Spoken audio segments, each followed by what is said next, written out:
The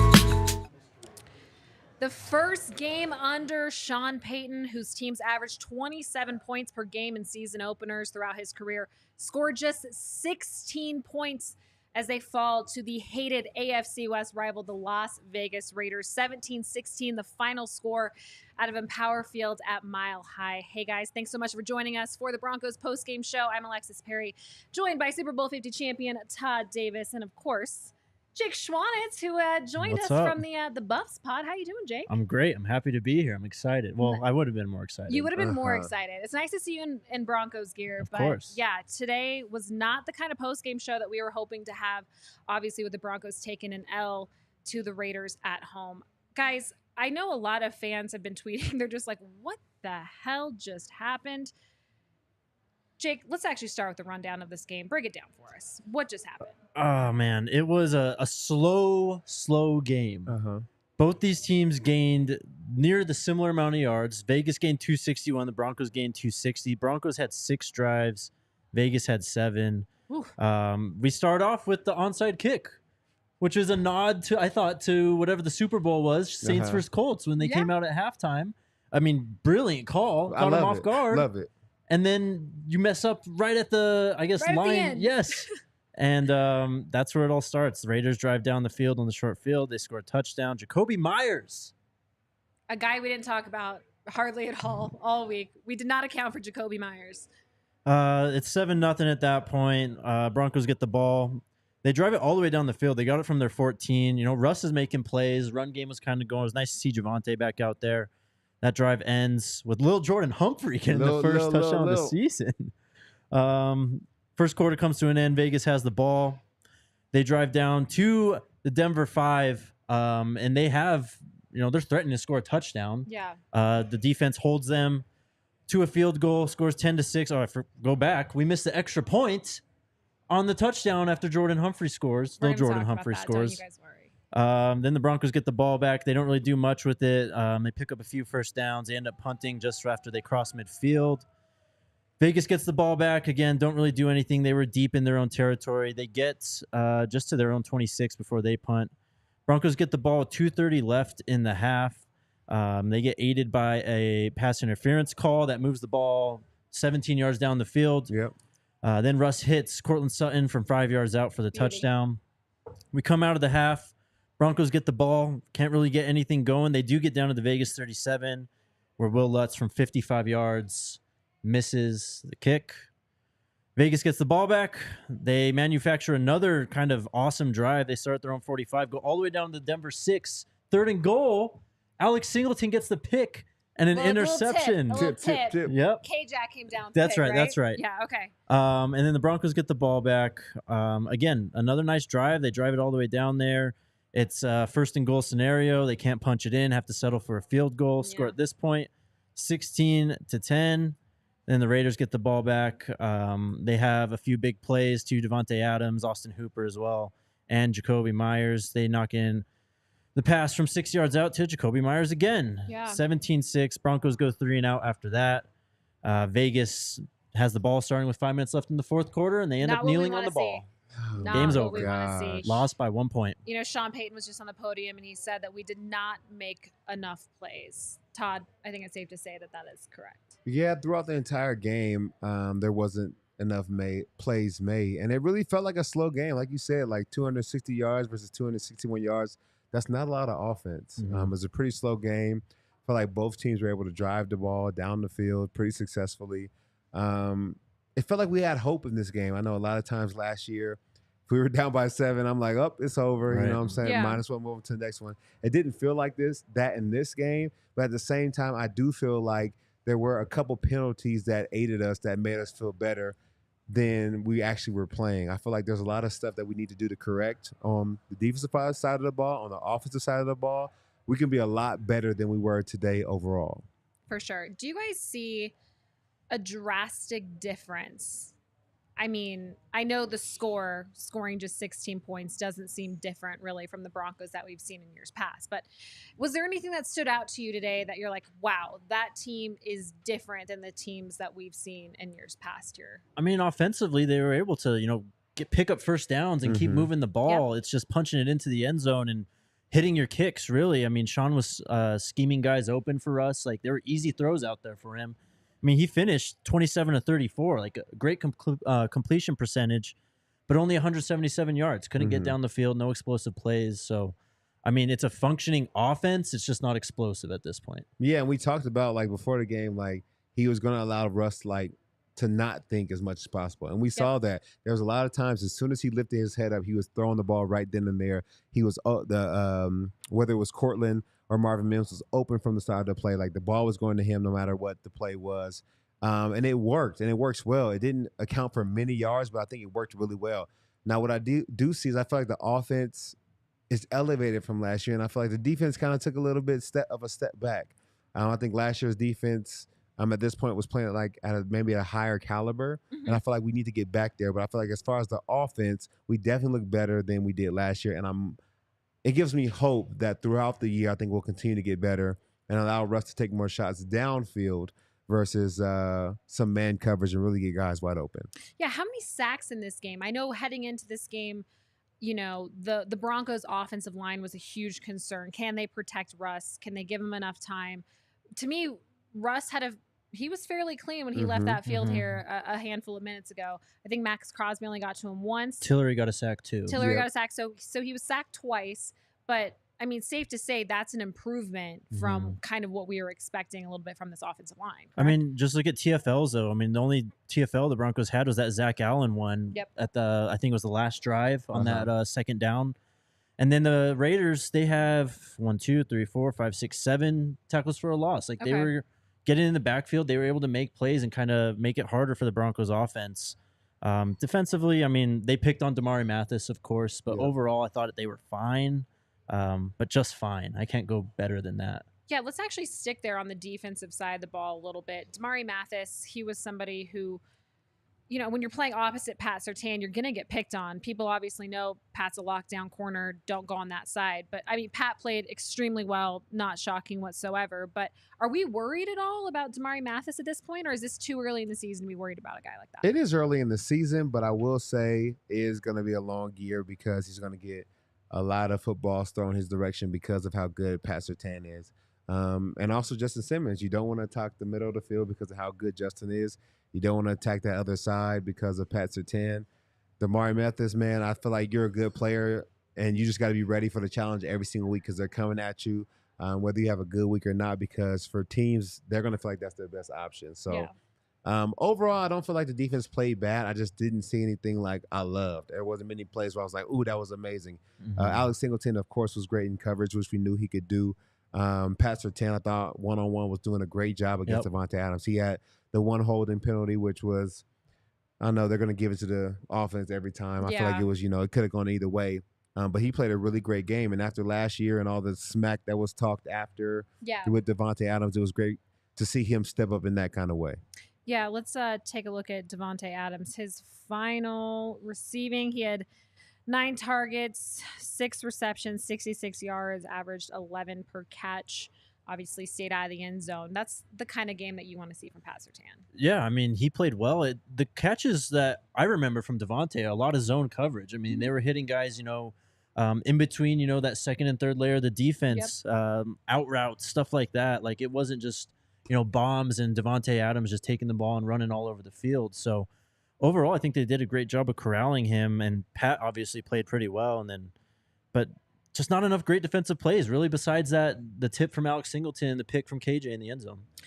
It's tough because, when I played for some of my coaches, our goal was to keep a team under 18 points. Like, in the NFL, if you keep a team under 18 points, I think it's like an 85% chance that you win that game based on the scoring was around the league. So even to hold them to 17 points, like, for the most part, the defense did their job. Like, we got to be able to score more than 20 points. Like, 16 points last year, 16 points this year. Like, that's not going to cut it. And I know they have that ability.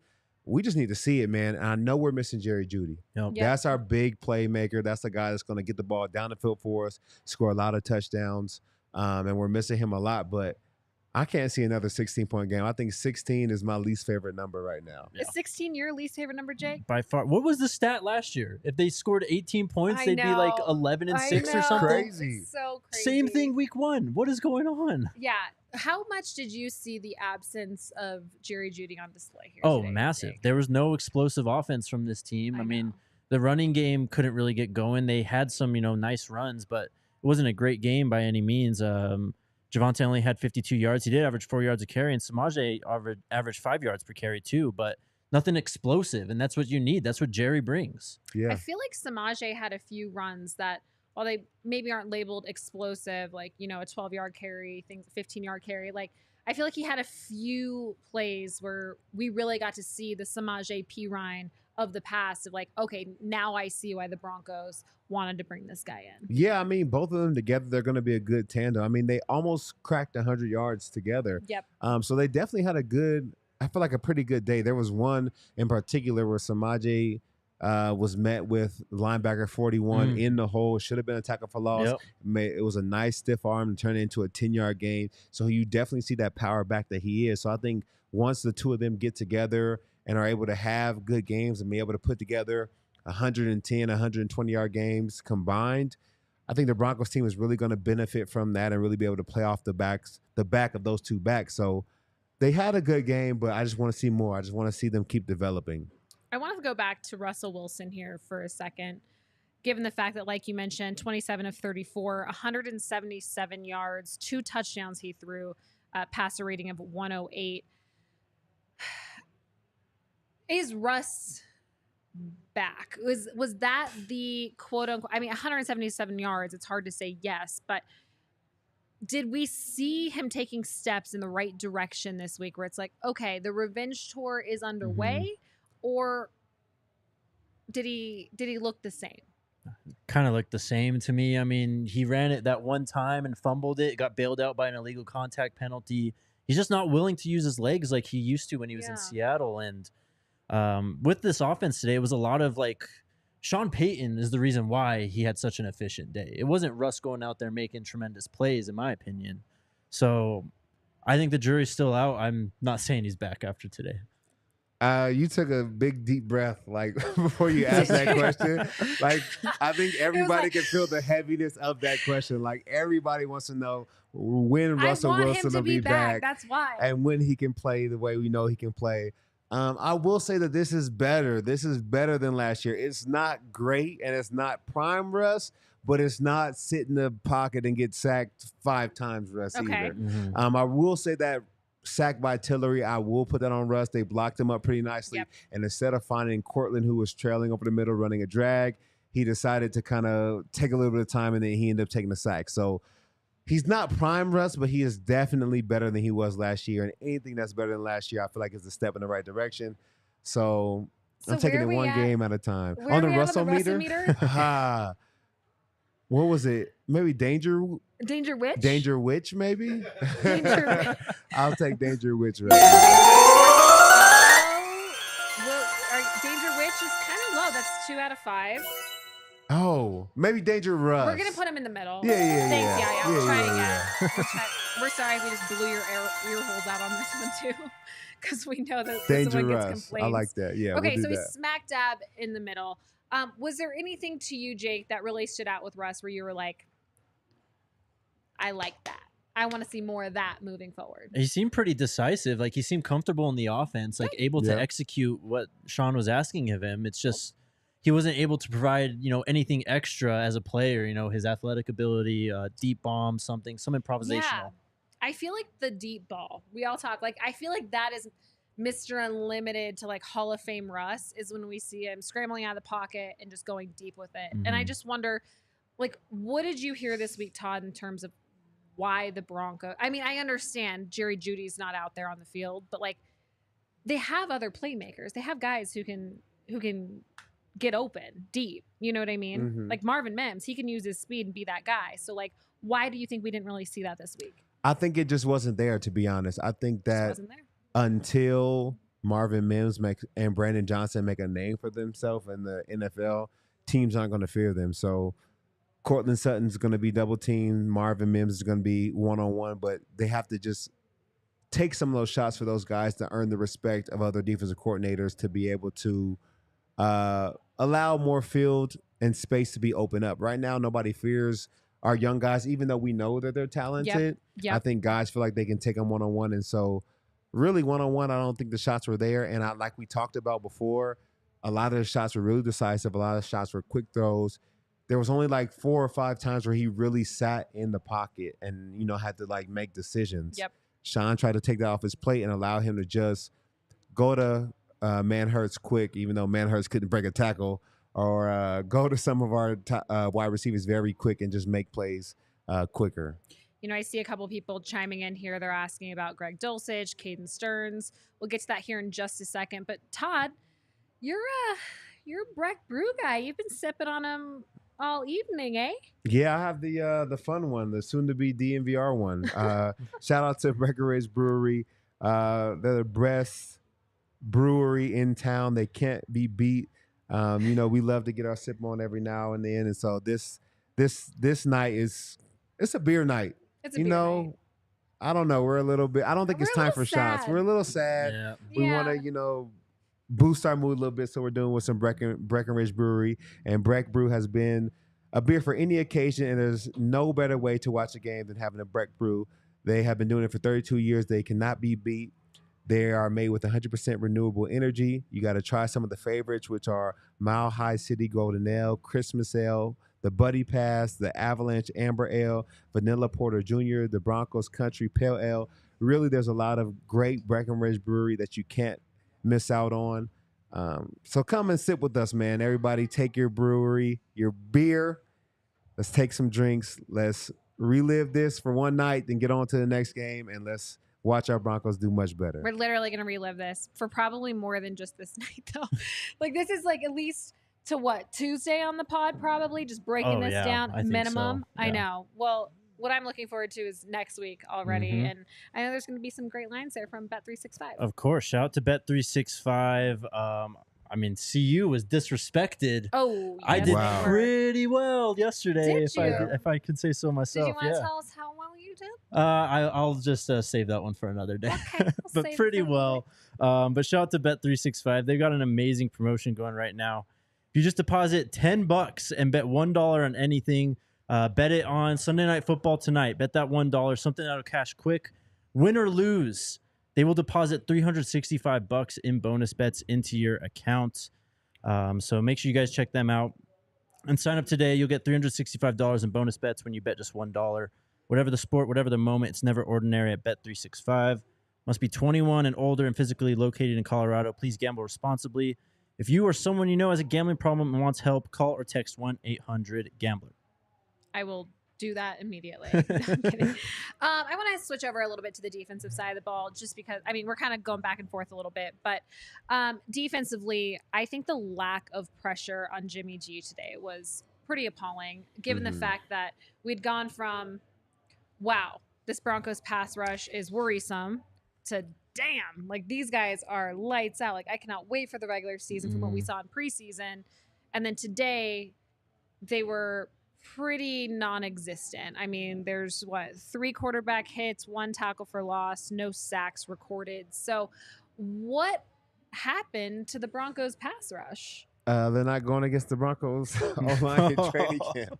No, it was always a big question mark, because we had talked about the Broncos O-line and whether or not it was really our pass rushers being dominant or if it was the O-line that really hadn't been able to make plays. And I feel like our pass rush is still good. I think the guys, you can have an off game every now and then and not be able to get the pressure that you want to, but we still have good guys. We still have good depth on the defensive line and the outside linebackers. I saw Frank Clark play a little bit today. He looks good. He looks like the veteran we know him to be. So I think over time, maybe they have to work in more stunts. Maybe they have to work in more plays and really play off of each other a little bit more. But this is not what we expected to see. We expected to see 4 and 5 sack games from these guys. Yeah. And they're just not there yet. So I think it may take more time, but don't lose hope on the pass rushers. I think that's one thing that over time they'll continue to show that they can, do a good job with that. Especially up against Jimmy G. I thought I was going to see Jimmy on his back at least 5 times today, and we didn't. Yeah, they hit him 3 times. That's about all the pressure they got. Yeah. I mean, you just want more. I mean, really, since Vaughn and those guys, Todd was out there on the field. Like, they haven't had, like, serious pass rush. And, they've got the names right now. And Randy Gregory did some good stuff in the run game. Yeah. And so did Zach Allen, I think, as well. But they just couldn't win in those one-on-one situations. And I don't even remember them really blitzing all that much, too. So they were really relying on that front line to generate pressure, and it just didn't happen today. And you know what I will say? It's tough because we talked all week about Josh Jacobs. And their number one goal was to stop Josh Jacobs because he was just so dominant in all the pass Raiders wins. When you're playing to stop the run, you got to, stop the run and then convert the pass. And that means you're always a second late to your pass rush. So I think that's what was happening with our guys up front is that they were so worried about the run, which they should have been, and they did a good job stopping it. Jimmy G was making so many quick throws similar to Russ. Like, he didn't take much time in the pocket. He wasn't sitting there. So by the time you got on your block, realized it was passed and tried to convert, he was throwing the ball away. Yeah. So I think it goes hand in hand with why we weren't able to get as much pressure on him as we wanted to. Yeah, Josh Jacobs, 19 carries, 48 yards, averaging 2.5 per.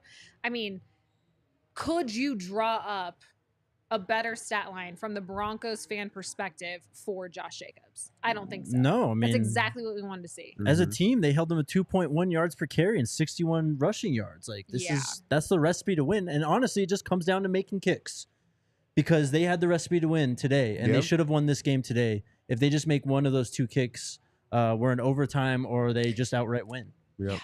I don't mean to have buried the lead, but I definitely wanted to take some time on special teams because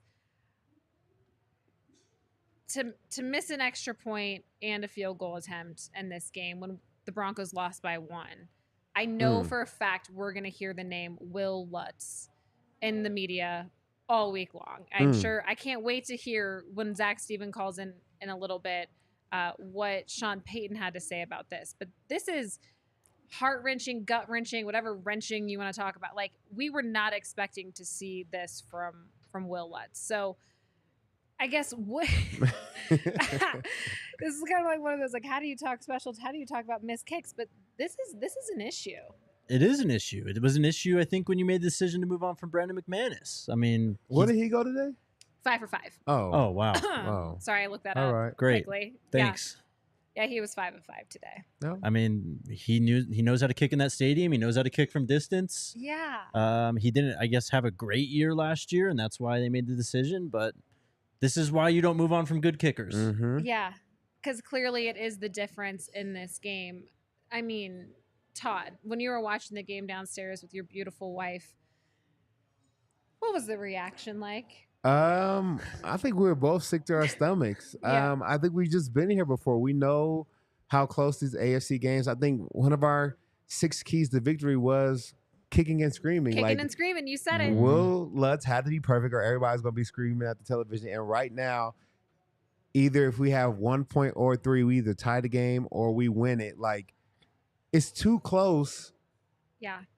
Not to win the games. Like, it's going to come down to tight games. It's going to come down to kicking every single week. So we need a dominant kicker. And like we said before, all the pressure was on Lutz to try and figure it out.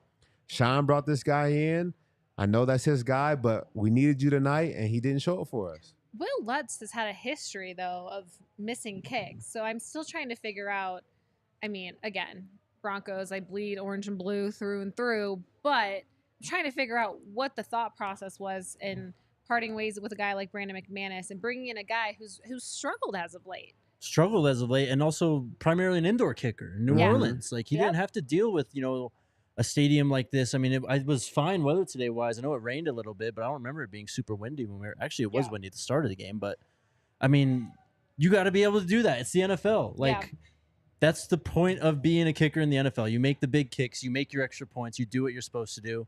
And when you don't, this is the criticism you just have to face, man. It just is what it is. And Brett Maher had a good, like, I mean, he didn't start off great, but he heated up towards the end of the preseason, and I was a little surprised by that move, and Yeah. now even more surprised. He missed, 2 kicks the first preseason game. One was blocked, right? Yep. But other than that, he was perfect. I don't think we should have made a move for him, but when you know somebody and you know a guy, you feel like you can trust them, I understand why Sean decided to bring this guy in, but I don't know if he's scratching his head at this moment. You know, does he feel like he still made the right decision? Does he feel like he maybe should have waited and gave Maher a little bit more time? I don't know what's going through Sean's head right now, but I know he's mad about the missed kicks. You're already like into like this dangerous, like slippery slope territory where if you just start running through kickers, like you're not going to give anyone confidence. You're not going to give anyone the chance to actually prove themselves. Like, so it's a really tough situation now. Like, obviously he's Sean's guy, but he lost the game today, basically. But you can't really move on and try and go find another guy at this point because you just don't want to have it be, you know, a rotating chair. Basically. No, you can't move on. I mean, and who do you call? Everybody with a good kicker is right. I know some guys in the CFL. Yeah. And then if I'm Maher, don't call me back because I'm going to miss 2 or 3 just because you guys let me go. Like, I'm mad. So I don't know who you call at this point. So I guess where do we go from here?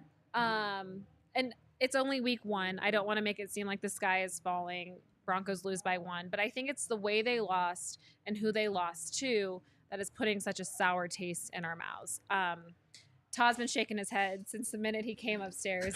There's no one more appalled by a 1-point loss at the Las Vegas Raiders than Todd Davis.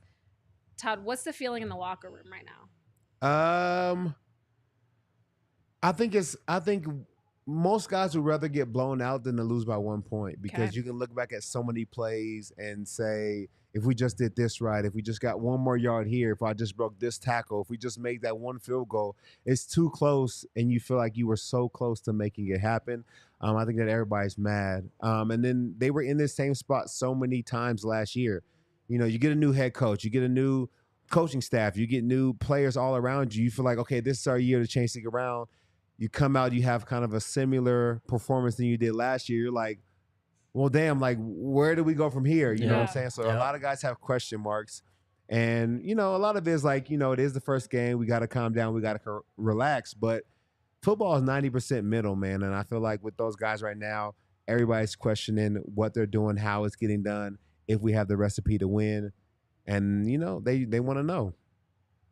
I mean, this is where Sean Payton kind of makes, you know, the difference in being a coach who's been in the NFL. Like, you can't allow these guys to slip into that mindset that they fell into last year. Like, that's true. You got to emphasize that it is 1 game. It's a very long season, and it is just game 1 of the Sean Payton era. So, you know, players are going to come and go. There's going to be a lot of changes for sure, I think, after the season. But you can't allow this team, as it stands right now, to slip back into that mental spot where they were last year. Yeah, and Sean Payton, he has a massive contract and won't be going anywhere. So this is where he's going to butter his bread, make his money, get his bag, whatever you want to say. And it's the culture. The whole point of bringing in a guy like Sean Payton is to change the culture of an organization. And Todd, as somebody who's played for Sean Payton, when it comes to, you know, a 1-point loss, you know, what can you hear him saying or telling his players tomorrow when they're watching film? You know, the one thing about Sean is this does not faze him. Like, he's not changing his message. He's not changing his preparation. I think that's going to be good for guys to see because a lot of guys with those question marks last year, it kind of felt like Hackett was all over the place and guys didn't know what to expect. And so, you know, their emotions kind of went up and down as his did. But with Sean, he's very even-keeled. He's going to make sure that the guys stay on track. So I think it's good for them to see him and have him be there so that he can really teach them how to handle a 1-point loss and then move on and make it a win next week. Yeah. We have a very special guest who just walked into the DNVR studio. No joke. Who's going to help us break this down here in a little bit. But Jake, before you head out of here really quick, I just want to get your final thoughts on this game and the next steps here for the Denver Broncos as they head into week 2 against the Commanders. I know we're kind of hoping for a really quick turnaround, a short-term memory as they look ahead. So, I mean, I love the Broncos. They're the reason why I'm here at DNVR. But I've had to step back a little bit, and so I feel like I have a more like bird's eye view of this and what's going on. So, you know, it's game 1 of the Sean Payton era. There's going to be a lot of changes still that are happening. this year may not be the most pleasant year to watch again. I think Yeah. there's going to be a lot that will be better as we move through the season. But there's going to be changes that are made. There's going to be a lot of new players coming in, I believe, as well. So while this does sting, it hurts a lot. It's just game one. Just game one. Let's get through this season, and then we can reevaluate after It's just that. game one against the Raiders, though, Jake. It always sucks to lose to the Raiders. I'm not trying to downplay that at all. It's just, you're I doing mean, great. it sucks. It's a rivalry game. They're close. You got to make the plays when they count. Yeah. They didn't make them when they counted today. Yeah. And speaking of rivalry games, my good friend Todd over here had the Lions winning, the Buffs winning, and the Broncos winning. We were so close. He took shots for all of these. He was 2 out of 3. 2-1. 2 out of 3. This stinks. Yeah, because I felt like it was a great weekend. Everybody in Colorado was having a great weekend. Everything was going smooth. The Buff looked phenomenal yesterday, and everything was working out, man. And then we just kind of came and didn't handle our business. Well, yeah, it's a sad night, but hopefully our next guest can, bring us a little bit more joy. Bring us a little more joy. He's coming to the stage right now. Do you want to introduce him for Yeah, us, I like Todd? to welcome, Super Bowl 50 champion. How are you? All-decade team linebacker, Brandon Marshall, man. He's here to join us. Thank you for coming, man. I really appreciate it. That fit, man. It's nice. Hey, man, I'm just trying to keep up with you. I knew you was looking good. You went and did the coin toss. I'm trying to. Nah, it's cold. I'm out here just underdressed between the two of you. Not at all. You were at the game? Yeah, I went to the game. How was it? How was the energy out there? The energy was high. Yeah. It was high. It was. I was excited. Because I'm thinking that okay, this will be our first win against the Raiders since Todd was there, right? Yeah. I think Todd was the last. He was on the team the last time y'all beat the Raiders. Yeah. And so I was feeling good about it, and then, Yeah. and then we saw it. And then they onside kicked it to start the game. I was like, okay, all right, this You're is like, different. okay, temp check. Now I Yeah, know. So give us kind of your point of view from where you're at in the game, how you kind of saw things unfold. What were some highlights and lowlights that you saw from the Broncos? Yeah, I think, one of the issues is, well, first of all, we had a corner that was getting picked on. Yeah, Damarri. He was getting picked on a lot, and our pass rush didn't help at all. We had 0 sacks. Didn't have a ton of pressure. We had some pressure, but not a whole lot. Yeah. We did a great job stopping the run. Yeah. I would say that. But at the end of the day, we had some untimely penalties, which got us down. I guess a highlight, I would say I thought he looked crisp. Better, He looked a lot Crisp? better. Yep. He looked more crisp than he did last year, for sure. We'll take crispy Russ all day. Yeah, 100%. What about Russ's game made him crispy? He looked a little more decisive. He looked Yep. a little more comfortable too. Yeah. It wasn't because last year I felt like when they had him under, in the shotgun so much, they was running almost Aaron Rodgers offense. Yep. And Russell Wilson, to me is a guy that I think he needs to get on the move. Yeah. I think he needs to get him on the move. More play action. That's what I would do at least. More boots, rollouts. That's what he did all in Seattle. Yep. Yep. Right. So, but he looked real decisive, and without 2 of his top receivers, Right. which was an issue as well, right? But Cortland, did his job. He did his thing, but it was kind of tough. But he looked good in spite of not having Jerry Jeudy and Tim Patrick out there. Yeah. Yeah. I think on the defensive side of the ball, that's probably, we could talk about the offense. We were hoping to see a lot more than 16 points out of this Broncos offense under Sean Payton. But I think on the defensive side of the ball, like Todd said, that kind of seemed like the spot where they took the biggest step back. Like they might have taken a little step forward on offense, just being able to move the ball a little bit better, convert there on 3rd down. But on the defensive side, it kind of felt like they took a step back. So where did you see the biggest step back for this Broncos defense? Well, for me personally, the biggest step back was in the offseason. Because, look, I love Vance Joseph. No shade to Vance. Vance is a really good coach, but Of course. The defensive coordinator from last year was phenomenal. Yeah. Evero. Evero. Was phenomenal. Yeah. The defense from last year was phenomenal, right? And I get you bringing a new head coach, Yeah. and he wants to kind of clean up things, but sometimes you gotta look at what you have, right? Yeah. You look at the whole puzzle, and you say, you know what? Instead of maybe scrapping all the pieces, let's keep this piece in because of how well that defense did. So to me, I think that was the biggest step back. Now, granted, they only gave up 17 points, which is what as the goal board, right? Yeah, for Yeah. sure. Every time you have a defensive meeting, you say, okay, 17 points or less. Yep. But no, we had no pressure. Yep. No sacks, right? We had, and it's tough because like with that corner Jimmy being picked G. on, right? With the corner Yeah. being picked on, what at that point, what do you do? Do you replace them? Do you try to run different coverages? But at some point, we're all getting paid, right? Yeah. You got to hold him. Hey, I feel like you got to give him some time. Yeah. Because Exactly. when I was stepping in, what I'm saying, Yeah. you were the veteran linebacker and you Yeah. were known for your coverage ability. So Yeah. I can say I got picked on a little bit until Yeah. I had to step up and You had make to some step plays. up. And I think that's just what he's going to have to do. He's going to have to know that his number is going to get called Yeah. week in and week out, and you got to be able to make some plays. Yeah. But I think you're right. I mean, similar to us when we played for Wade, like no matter what the problem was, whether it was his pay, you got to find a way to bring Wade back. He was so instrumental in the Super Bowl run. We don't win a Super Bowl if it isn't for the defense. Mhm. You can't move on, even though I love Vance Joseph, so it's tough having this conversation because I feel like he's a great coach. Yeah. But I do feel like Israel Everell did a great job with the team. And if you want to talk about the goal board, 17 points, check. No 100-yard rusher, check. Under 300 yards total, check. Like They checked off everything. checked off a lot of They boxes checked for the off a lot of offense not to be able to put together 20 points to win the game, No, you're absolutely right. And from that perspective, and going back to what we said, like Vance is a great coach. We love Vance. Yeah. He's a great coach. And the defense did their job today. The defense did their job Yeah. as far as when you talk about the goal board on paper. 17 points is pretty damn good. On paper, they did their job, right? Yeah. The untimely hit from Kareem, that was tough. They got a turnover, right? They did get a turnover. Kareem got an interception. Yeah. Yep.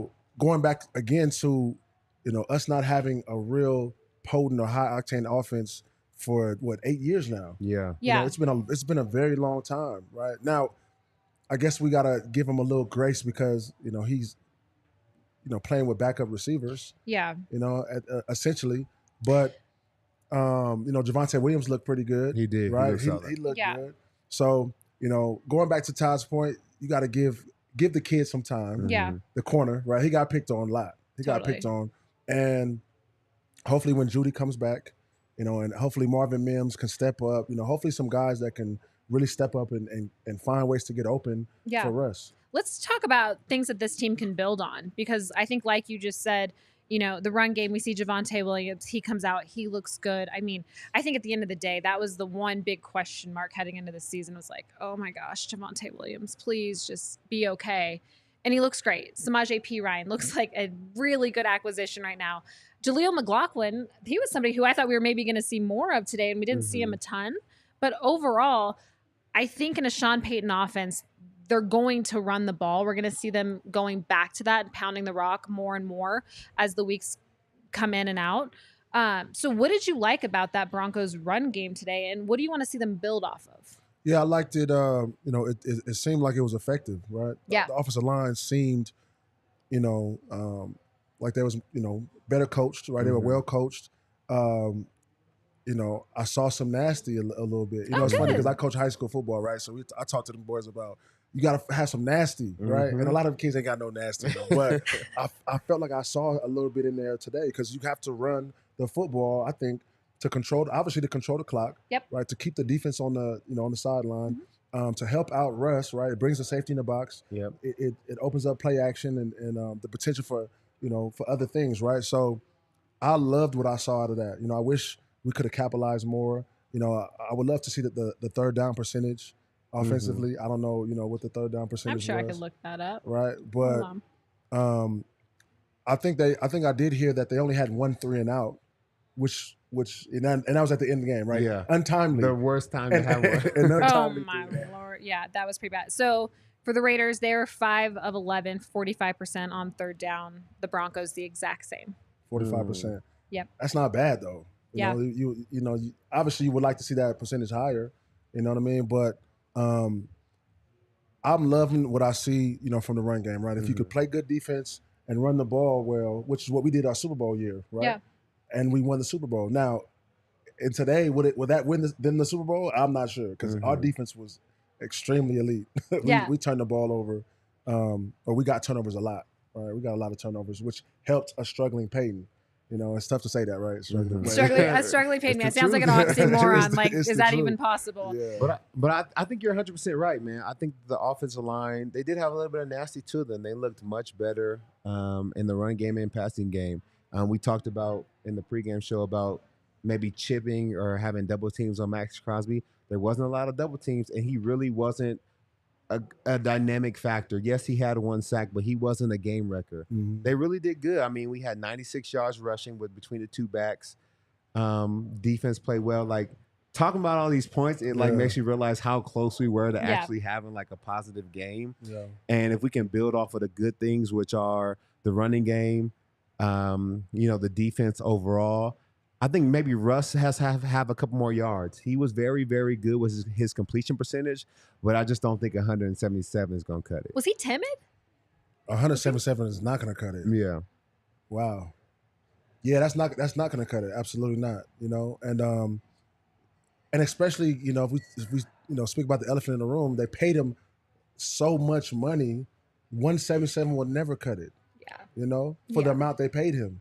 You know what I mean? What you buying first with that contract? What's your first Oh purchase? man, it depends, right? I mean, you know, is mom's taken care of? You know, if mom's taken care of, then I'm gonna, figure out some stuff for myself. You know, maybe to go on a little vacation. Yeah. You know, buy my daughter some, maybe some stock. You know, I don't know, but Some stuff. That's a Some good stuff. Wow, idea. you buy a whole company. oh with yeah, that. Literally, I Yeah. know. So you could buy DNVR, I'm sure. Yeah. like with that, yeah. Yeah. We'd love to have your input as a executive producer around here. You know what I mean? Yeah, for sure. Let's talk about Russ a little bit in terms of, is he back? Did you see enough from him today to say that he's at least trending into the Hall of Fame Russell Wilson that we had seen in all the years prior to his first year here in Denver? Or did you see some hesitation in his game a little bit? I feel like if I were in his position, I would be a little hesitant in my game because I'm like, damn, I just don't want to mess up. Like he was efficient enough, 2 touchdowns, 177 yards, but like, I guess the good thing is we're not talking shit about Russ this week. You know what I Yeah, mean? But yeah. like, did he do enough for us to? It's not that I don't want to not talk shit about Russ. I want to Yeah. talk highly about Russ for the week. Yeah, I don't think he did enough to say, okay, he's back to the form that Yep, got we him want the to see. 250 million. Mhm. But I think he's trending in a better direction than he was last year, right? I think at one point in the game he had 9 straight completions, Love that. Mhm. which was great, right? But you look at the yardage, right? I think they're all 12 yards or less, I think. Yeah. I'm not sure. I'm not saying, okay, he has to, but Yeah. you would like to see some down the field. And I'm going to put part on that on the receivers. Yep. You know, us only having Cortland, they could easily put a safety over the top of Cortland, and then force the other guys to get open. Like, yo, you're gonna have to show me that you can get open.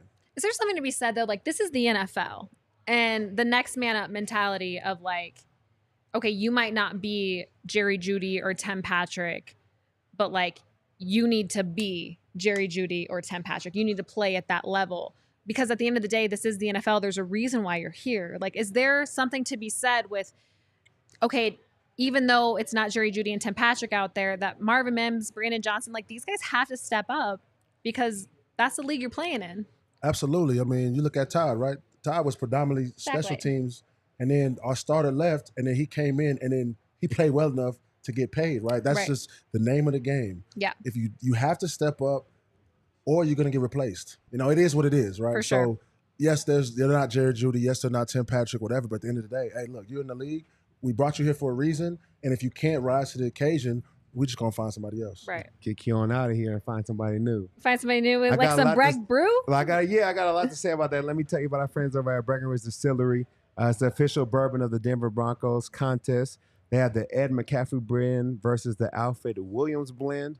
I think I tried 2 today. I think that my favorite was Ed McCaffrey. I think everybody should try it. Tell me what theirs is. Ooh. I think Alfred may be a little bit mad at me for saying that, but I got to give it to Ed McCaffrey because it was a good bourbon. Find your favorite. You vote.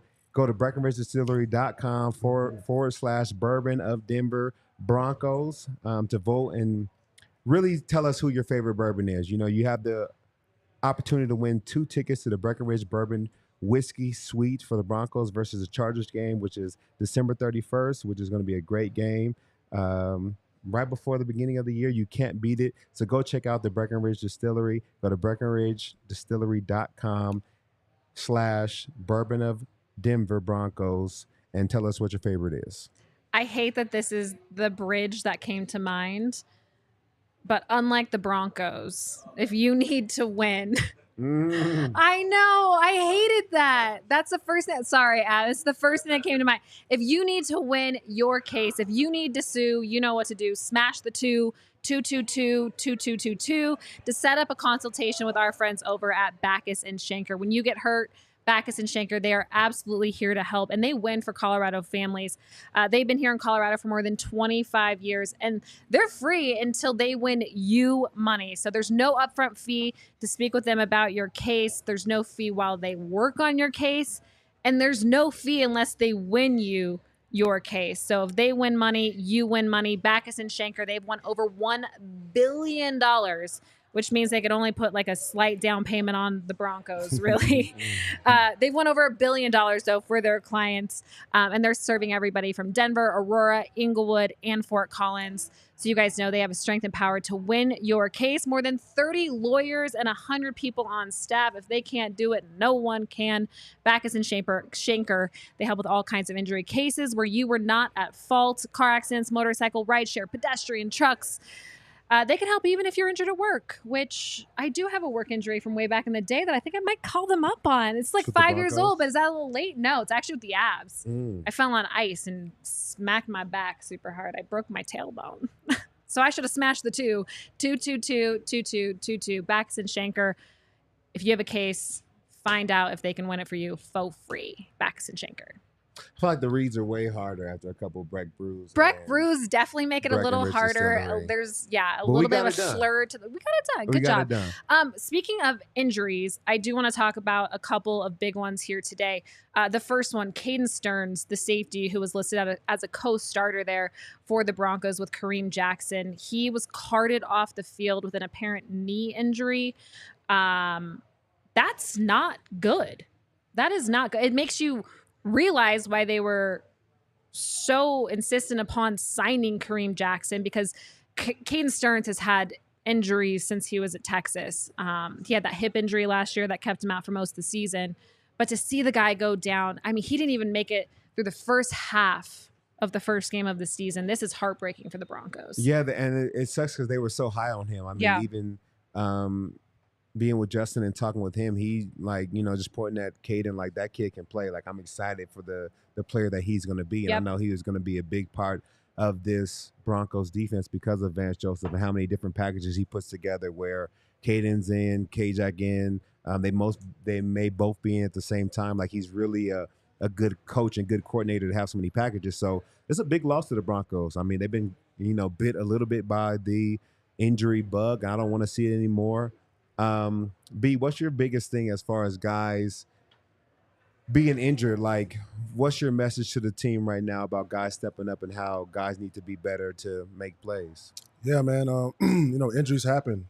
It's unfortunate, And I was actually high on Caden because watching him his rookie year, I think he had a couple interceptions. A couple picks, in that same game. Yeah. 2 picks in the same game. I'm like, okay, this kid can play. Yeah. Right? It does bring the morale of the locker room down a little bit. I'm sure obviously we've been around that where it's like somebody gets hurt in practice or in the game. It brings the morale down a little bit. But at the end of the day, and it sucks to say it, like, not to negate or dehumanize, Caden or any other player, but it is next man up mentality. Yep. It sucks to say that because that almost like we pushing them to the side, and it sucks, but that's just part of the game. Yeah. It's part of the game. So, whoever's next up, right, they got to show up or they'll be looking for somebody on the street. And I think we've both been there. I think we've both been the injured player or the player that stepped up for the injured player. Absolutely. Like, we've both been in those shoes. So we really understand how sometimes it is next man up, and whoever is in that role has to step up. And really, I think they're lucky because K-Jack was the semi-starter. Now it's like K-Jack is just the full-time starter. So they did almost get lucky within that situation to have K-Jack really take on the predominant role and be the starter for the Broncos. So do you think that's why they brought him back again? Because they were still unsure about Caden. I think so. That makes sense. And then now you look at it like, dang, that was a great call to bring him back. A great call, because I'm thinking, is it year 14? What year is he? 14. So then you're like, nah, he passed the torch to Caden. Yeah. Let's move on. Yep. But something upstairs, it was like, nah, like, just in case. I think there's so many reasons to keep Kareem Jackson on this team. Not only leadership. Like, if the guy doesn't play a single snap, I heard some folks earlier this week saying your captains, your leaders absolutely have to be on the field. But when you have a personality in your locker room like Kareem Jackson, I don't think that's necessarily true. But it's convenient, I guess, for the Broncos that a guy like K-Jack can step up. He's already there. He's ready to play. He's been ready to play. And it's funny, too, like, for him to be so good at that position when he was a corner for so much of his career, to make that switch, it's actually kind of cool to see now what's going to happen. We don't know, obviously, what's going on with Caden, but there's younger guys that are going to have to step into that role. And I think next man up in that room is probably a guy like Isang Bassi, who we've seen play both positions. Yep. And Kareem's a guy who's played both positions from corner to safety. And I think Isang's going to be able to really benefit from spending even more time with a guy like K-Jack. Yeah, and I think K-Jack had a good game. He had that pick. Yeah. He had that untimely penalty, but I don't love that penalty, man. To be honest, I feel like you got to put some responsibility on these wide receivers to protect themselves. And if it's like a bang play and it's full speed, if you're at eye level with me and you decide to drop all of a sudden, I cannot drop at that same speed and I cannot change my trajectory. So at that point, yeah, it may be a little bit hit to the shoulder, kind of neck area, but that's because you dropped. I didn't drop my head at that point. 1,000%. And they knew it was third and I'm not sure. I can't say exactly. It was crucial, yeah. But it was crucial. He understood where he was at on the field. Yep. Right? So that is the reason. And first of all, K-Jack's a hitter anyway. Exactly. Yeah. Right? But at the end of the day, the receiver was going down. Yes. Yeah. Right? Yeah, or that maybe was he slipped or whatever happened. K-Jack made a good hit. It was just like a bang situation. Unfortunately, that, potentially cost us the game, right? Yeah. It cost the Broncos the game. And it looked like a clean hit. Yeah, and the way he made it, you're 1.5 yards from getting this first down. Like, I got to stop you right here. Yeah. I can't this can't be a soft tackle. Absolutely. And I can't sit there and think about the potential rules. Like, no, we're trying to win this game. Exactly. Yeah. I got to come in as hard as I can. And can we please keep in mind that K-Jack is literally one of the smallest guys on the football field? So, like, when he makes a play like that, it looks bigger too because he's throwing his entire body at a guy. Yep. So it looks like a bigger play. I don't know. It looked clean to me, but it's unfortunate how it all panned out. I want to get to the Greg Dulcich thing here in just a minute, but our good friend Zac Stevens is coming to us live right now from Empower Field at Mile High. Hi, Zac. I know your phone's about to die. We're going to try to get with you really quick. Tell us a little bit about what you learned from Sean Payton and the crew here post-game. I expected Sean Payton to be very pissed off, very disappointed, and I expected the locker room to be down in the dumps, and that was not the case at all. I was surprised at the demeanor from Sean Payton, from the rest of the locker room as well. Really, just they need to figure out a way to win this game. It's going to take time, but as we know, Sean Payton has emphasized with hot starts, his message to the team is we need to get drastically better, need to figure out how to win in the next 4 weeks. So that's the timetable that Sean Payton is telling the team that they have to turn things around. Is the next 4 weeks they need to get going. And really, it starts next week against the Commanders team that also struggled a little bit today, playing a really bad Cardinals team. And guys, it was like I was watching Brandon Marshall, Todd Davis in that 2016, 17, 18 Broncos team today, where the defense steps up, holds them to 17 points, and then just the offense only able to score 16 points. You have special teams issues, kicking issues, but when it comes to the offense, it felt so much better than 16 points. And really what it boiled down to and what the message was from Russell Wilson, Sean Payton, and the rest of the offense was we only had 6 possessions, meaning we were doing a really good job sustaining drives. In fact, they had a drive today that was 15 plays. They didn't have that all of last season. So they did a really good job staying on the field, executing. But when you only have 6 possessions and you're not hitting deep plays, you have to punch it into the end zone. You have to be good when it matters the most. And the Broncos just came up short time and time again on those 6 possessions where they just weren't able to get the ball across the goal line. And so you really have to be perfect when you're only going to have 6 possessions and when you're going to have long possessions. 2 possessions that were over 8 minutes today. So the offense looked so much better, but at the end of the day, it was the same result of only 16 points. Fewer possessions mean you absolutely have to capitalize on them, Zach, for sure. Did you get any update on Greg Dulcich or Caden Stearns while you guys were in there?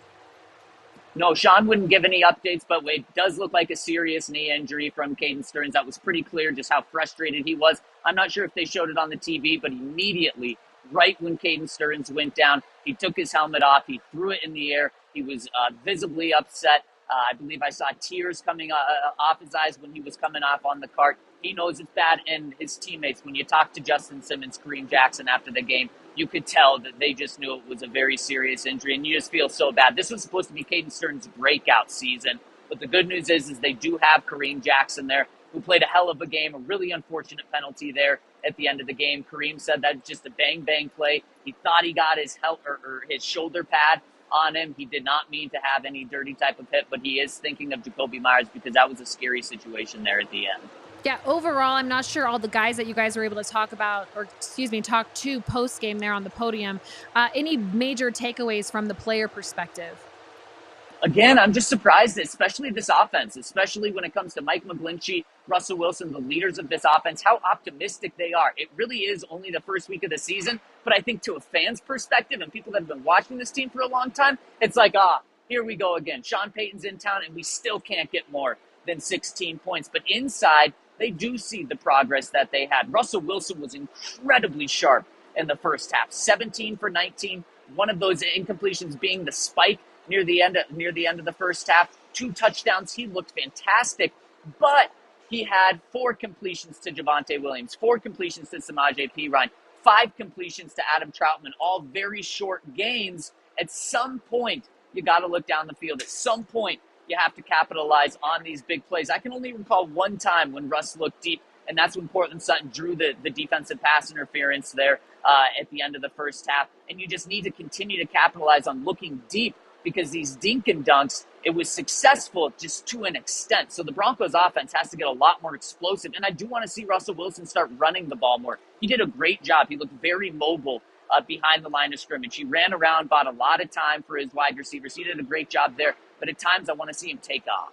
Okay, last one for you, Zach, before we let you get out of there and your phone dies. What did Sean Payton say about Will Lutz?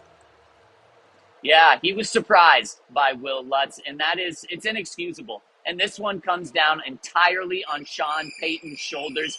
Will Lutz is Sean Payton's guy. There's no doubt that Sean Payton made the call to go and get Will Lutz. It seemed like Brett Maher had turned the corner for the Broncos after a struggling first preseason game. It really seemed like Brett Maher was going to be the Broncos kicker, and the Broncos were going to have confidence in him. Will Lutz talked after the game. You could tell he was very emotional, taking this loss very hard. He said the conditions on the field were difficult, but still there's no excuses, especially on that missed extra point. The 55-yarder, he had the distance, so the distance wasn't an issue at all. He shanked it, and you cannot miss extra points. And you just look, Broncos lose by 1. If they have the extra point, it goes into overtime. And if they are able to hit that 55-yarder, the Broncos win this game. It just seems like the Broncos can't find ways to win. With special teams, that's one of them. The offense, they're only 3 and out, came at the worst time of the game, right before giving the ball up to the Raiders with 5 minutes left, and they never get the ball back. And then the defense plays really good, comes up with big stops all game, including in the red zone when they come up with the interception that Kareem Jackson had. But then when it matters the most, the Raiders are able to milk the clock, 5 minutes off the clock to end the game. It was just absolutely brutal. These Denver Broncos still do not know how to win. That's the bad news. The good news is, especially on offense, it looked much better. And the best news coming from today is Russell Wilson really seems to have turned a corner. Now it just needs to result in more than 16 points. Yeah, we hear you. Thanks so much for joining us, Zach. We appreciate it. And we look forward to your coverage on the DNVR.com here in a little bit. I'm sure you'll have a great write-up for us. Thanks for having me on, guys. Thanks, Zach. Oh, man. I didn't think we were going to be talking about an L today. Yeah, it sucks. I kind of want to go back to a couple of things he said. Yeah. Well, one of the things he said was a lot of the short passes, right? Yep. Russ only had I think 177 yards. Yeah, but I think we only averaged 4.6 yards per pass, which is like a rushing attack. Yeah. because we averaged 4.3 yards per rush, right? It And was also 5.2. Yeah. 5.2 per pass. Yeah. And also, going back to, what he said about losing close games, Yep. right? The year we won the Super Bowl, I want to say we won 11 games. I think it was 7 points or less. Yep. Right. Yeah. Or 10 points. I think it was 7 points. 11 games, right? So we mastered the art of winning close games. We were battle tested. Yep. I want to say the Broncos last year, didn't they lose a lot of games that were 7 points or less? Like if they would have scored at least 21 points, they would have like won 12 games or something crazy. Yep. Which is wild, right? So when it comes to being battle tested, right, and being able to come out on top in these type of games, because the game wasn't sexy, right? It wasn't a lot of, it wasn't fun for the fantasy owners and what I'm saying, the people watching, the spectators, but it was a gritty, a grimy type of game. Yeah. You got to learn to be able to grind those out, right? And we can't beat ourselves by missed extra points. Yep. Yep. You know what I'm saying? And different things like that, right? We can't hurt ourselves with penalties and mental errors, but we have to be able to grind these tough games out, because the later the season gets, they all can be tough. Yeah. I heard him talk about the losing culture, and that losing and winning is a culture. Yeah. And being a part of Super Bowl championship teams and winning teams, and now you're a high school football coach. What are some of the messages you tell those guys about that culture? How do you put that culture into the locker room that you see every day in the young kids that you are able to work with every day? How do you teach them how to win? Because it's so much of something that you have to learn. It's not just something you're given. You have to learn how to win in the NFL or whatever arena you're in. Man, that's an amazing question, because a lot of these high school kids, first of all, they're different than when we grew up, by the way, right? They're in a different era, okay? Yes. So, a lot of these kids are coddled. A lot of these kids, they don't have a certain mindset, right? So I coach these kids to the same standard that we was coached. Yep. Reggie Herring, the way he coached us, I coach the kids the same way. Yep. Right. Minus all B's that, out there looking like Urban Meyer with the Swamp Kings.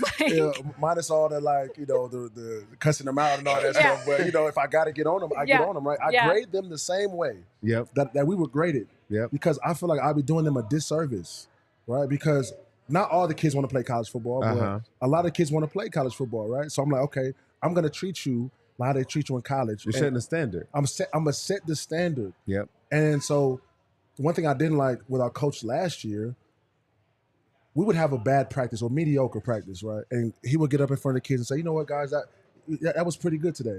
And I'm like, that is crazy, because this was awful. Yeah. You know what I'm saying? And our head coach currently, he always talks about, all right, guys, you got to love them up a little bit. You got to love them up a little bit. And I understand that, right? You got to, get on them. Then, and they're little. Then bring them in. But some of these kids just need to be got on the entire time. Yeah. You know what I'm saying? A lot of these kids, they expect to play. They expect things to be a certain way without even putting in the work. Parents sending emails like, why isn't my kid on the field? Why don't you come watch a kid practice? Have you seen this kid? Have you seen your son? Have you seen him play? Like, yo, I mean, I know that's not necessarily translated to the NFL, but it's a funny story. Have you seen your kid play, bro? So, like, I know you're not gonna be that type of pop. I know you're gonna show up to practice and watch him. Like, okay, this is why you're not playing. Exactly. You know what I'm saying? Like, be that type of parent. Like, even though if you're busy, you know what I'm saying? Like, a lot of these kids, yo, it's I got stories for days. I have a question when it comes to culture, though, especially with the Broncos. Like, coming off of what Zac said, he said, oh, they're in pretty high spirits. Things are good. Is that a good thing or a bad thing? Like, I feel like, do you hate to lose enough? I definitely feel like they hate to lose. I know Sean hates to lose, but I think just like us, as we sit here and talk about the game more and more, we start to see We're feeling better a about lot it. of positive pieces of it, and start to understand, like, hey, guys, I understand we lost and we never want to lose, but we are so close in so many areas that if we can just polish off a couple things here or there, get a couple extra blocks, make a couple more plays, we don't have to be down in the dumps, because we understand that we're so close to winning. But I'm nervous because we talked about how this was kind of like a must-win for the Broncos, because the rest of the season only gets tougher. Kansas City, the Bills, Vikings, it only gets tough from here. So we did want to see them win, but I also see the positives that come from this game. Yeah, I think you always have to have positive takeaways, right? Yeah. You have to say, okay, look, this is where this is what hurt us, but also this is what we did really well. Yep. Let's build off those things that we did well. Yep. And let's clean And up learn from the others. and learn from the others. Yeah. You know, but what Todd is saying is, I mean, you know, you got the Dolphins who are good, right? High octane. You got a lot of teams that are really good. And, you know, I live in Vegas, right? So I'm a Broncos fan. Yeah. Ugh, First of all, I've been a Broncos fan since before I played for the Broncos, right? Nice. So I'm talking to all the Raiders fans like, yo, y'all got Jimmy G. I'm not saying Jimmy's a bad quarterback, but for them to trade Derek for Jimmy, I thought it was a lateral move, in my opinion. And then they have, you know, all the discord with Chandler Jones, and I'm like, oh, there's no way, we got this, right? Exactly. This was a must win, but I feel like we should have won this game. Yeah. We absolutely should have won this game, right? So, but obviously in a rivalry game, like anybody can win. Yep. Yeah. So, you know, I mean, it's unfortunate because this is one that I feel like we should have got. Mm-hmm. You know what I'm saying? Yeah. It just sucks. What do you say? What do you guys say to the fans who are like, man, we've just been talking about how close we are for so many years and so many years. Like, when's enough is enough? Like, when is enough enough? Like, when are we just going to finally get over the hump and not just be close, but be there? I think it's soon because of the coaching staff we have. Yeah. Before, I couldn't have told you that being close would actually end up to us being where we want to be. With Sean, I know that he's going to make the necessary adjustments to get the Broncos where they need to be. So don't lose hope. Don't lose faith, at least in this year. You know, it takes time to build a winning culture. I think you see Sean doing that, so I have faith in him to do that. But one more thing, shout out to my man, Juwan Thompson, Broncos running back. I'd be remiss if I didn't shout him out on here. He's here too. Got some Broncos in the building, you know. It's all love. I will say, Todd Davis's Rolodex is really coming in handy right now. Like, this is great. Like, I thought my friends were cool, and then like Todd brings his friends on the pod. I'm just gonna start calling this the Todd Pod. Hey, I'm cool with that. You know, I got some great brothers, man. They came and they showed love. I hit up B. He told me he was coming in town.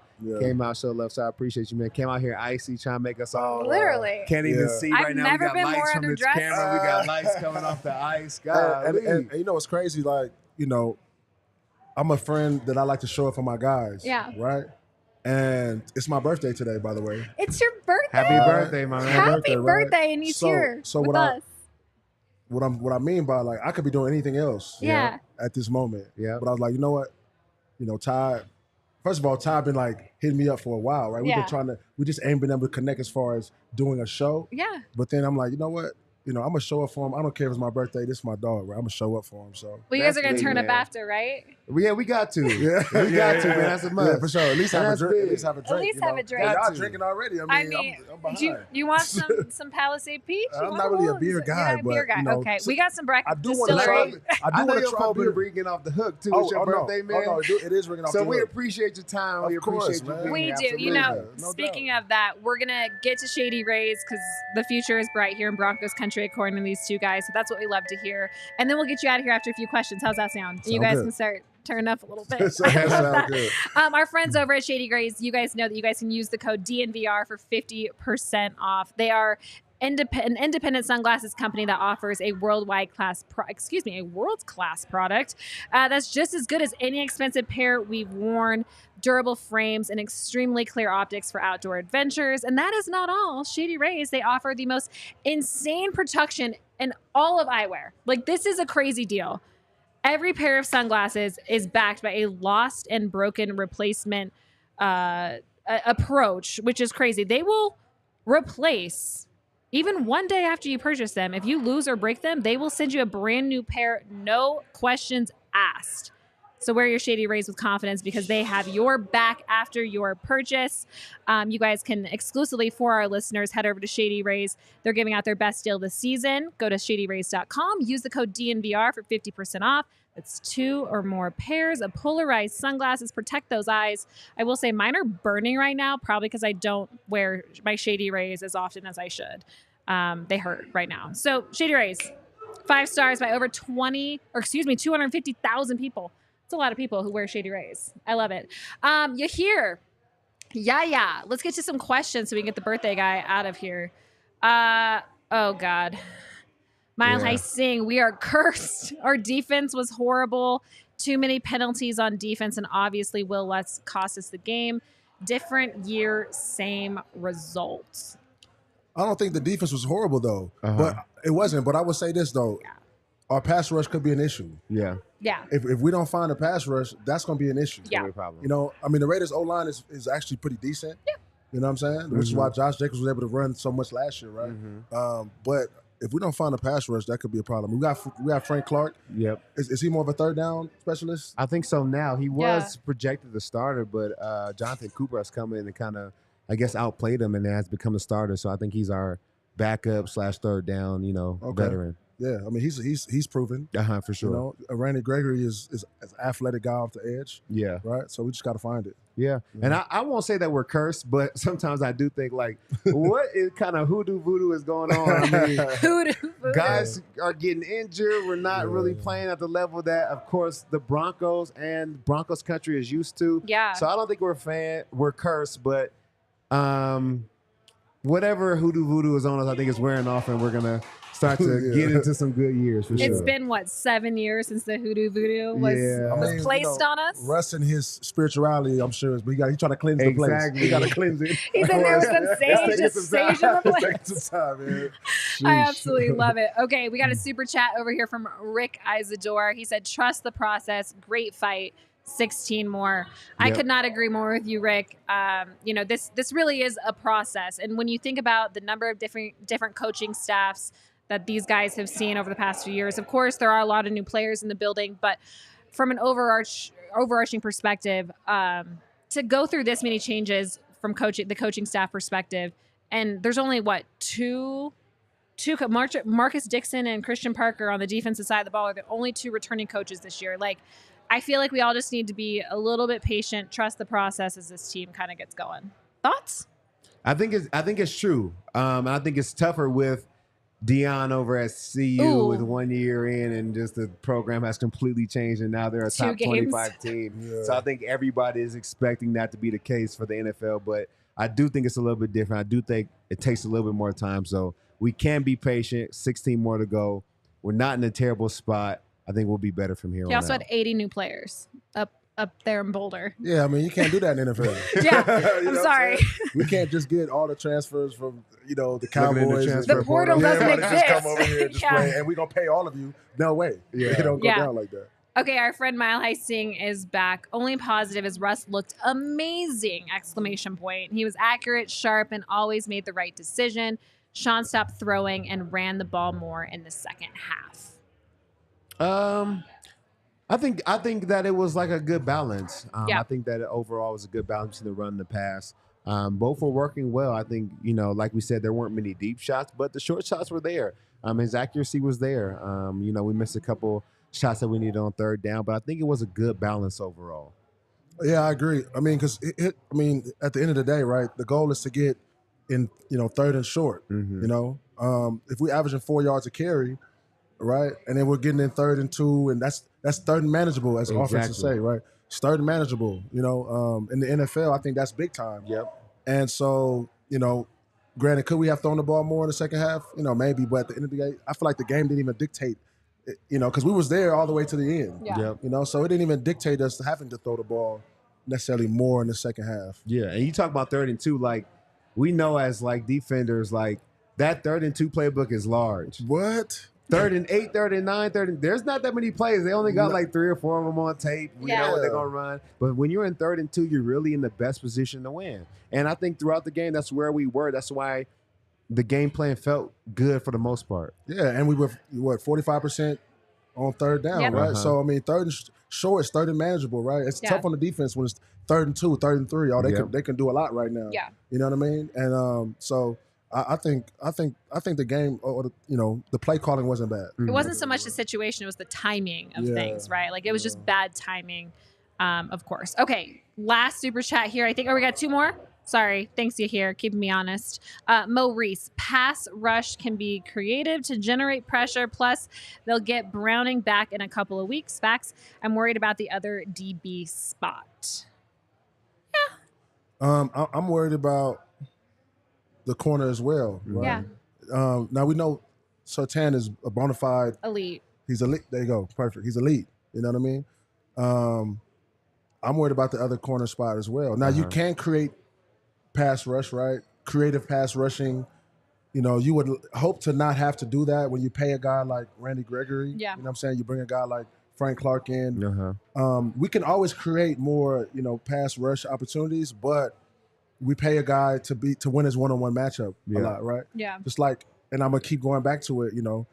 We paid Todd Davis, right? Okay, on third down, I need you to stop this running back choice route. Even though it's hard. Yeah. It's hard. You know what I'm saying? But we pay you for that. Yeah. You know what I'm saying? Like you're in the league for a reason. We pay you for that. You know what I mean? It's almost on your check. It says it in the memo part of the check. It's like, we paid you for that. That third down stop. That's you. You know what I'm saying? So, I mean, yeah. Oh, this is interesting. Thomas Abraham. Thoughts on not letting Russ try 4th and 5 last drive? No, there was too much time on the clock. I think your defense has to come with a stop. I think it was 5 minutes left. Yeah, it was like 5:15. Yeah, I think that's more than enough time to be like, okay, we're going to kick it off, or we're going to punt it, and then our defense should be able to get a stop, get the ball back with maybe like 3 to 2.5 minutes. I think that was more than enough time to really bank on your defense, and a defense that has been solid for the last couple of years. You got to put the pressure on them to get a stop, get you the ball back, for you to have the opportunity to win the game towards the end of the game, I think. And where are we at on the field? It wasn't a good spot. I think it was like between the 30 and 40-yard line of our 30 and 40-yard line, yeah. Of our 30 and 40-yard line, nah. Yeah. You don't want to give the Raiders the ball because it's a field position. It's definitely over. It's a field position game, right? So I think that's look, we take chances, but you got to be calculated. Got to be a calculated risk. Yeah. Yes, the defense is elite, right? So that's one thought. Yep. Okay, the defense is playing well. We could absolutely, go for it and then potentially stop them for it. No way. No. And we in Mile High, the field goals, they can kick it longer. Yep. They kick longer field goals too. Somebody can. I don't know if we can. 55 yards. 55 yards that didn't go in. And Will Lutz said that he could make a 70-yarder this week, that he was out there practicing earlier in the week, and he made a 70. And I don't know. I'm irked. Okay, this is now officially the last one. You hear? One more and then we're done. Okay, is it 1 and then 1? So 2? Yeah, well, so 2 more and then we're done. Okay. So I'm like, but no more super chats. so 1 1 plus 1. I got to get this birthday guy out of here. Okay, I'm sure offense will pick up in the coming weeks. Fair enough, Kike Bass. Yes, I think you're 100% right. Let's go ahead and move on to One-Eyed Jacks. We all know what the curse is. Elway sacrificed a virgin Tebow to win the championship, and now the bill is due. You know what, One-Eyed Jacks? I just want to give a shout out to you for at least making us laugh late here in the show after we watched the Broncos take an L today to the Las Vegas Raiders. It's better than that's true, but we won the championship. I will say it was better than the "What's your favorite kind of booty?" Yeah, that was rough. What's your favorite kind of booty? Somebody super chatted that, and we all just froze. Like, how do you answer that, though? No, I had no answer. Okay, good. Everybody good froze. Job, everybody just froze, and everybody just had to leave the set. You guys. Thank you so much, Brandon. Thank you so much for coming on the show, and happy birthday! Thank you. I'm getting old, man. I would ask you what's next tonight, but I mean, look, you can't be telling people because everybody's all of a sudden going to end up at Toro or something. I feel that. I mean, 'cause I don't even know what's next, to be honest with you. So I'm just. He's going to hang out at the DNVR bar all night. I'm winging it. These two are going to get together, right? Yeah, and I got the fam here, my boy Jawan, whatever they want to do as well. Because I'm a team guy anyway. Obviously it could just be about me. We can tell. But I'm a team guy. We can tell because you showed up. Yeah. You showed up for your boy. You're a great guy, man. I really appreciate you coming out. You didn't have to do this on your birthday. I appreciate you coming out, showing love to the DNVR and the cast, and we love having you here. Happy birthday, man. Everybody in the chat, give a shout out to him, man. Make sure you tell him happy birthday. Happy birthday, B. Happy birthday. All right, guys, that does it for us here on the DNVR Broncos post-game pod. For Todd Davis, Brandon Marshall, I'm Alexis Perry. Thank you guys so much for joining us. We will see you tomorrow back here for another Monday morning quarterback? Afternoon. Monday afternoon quarterback. We'll have Monday afternoon quarterback with Todd Davis and Zac Stevens in the crew. We'll see you guys then.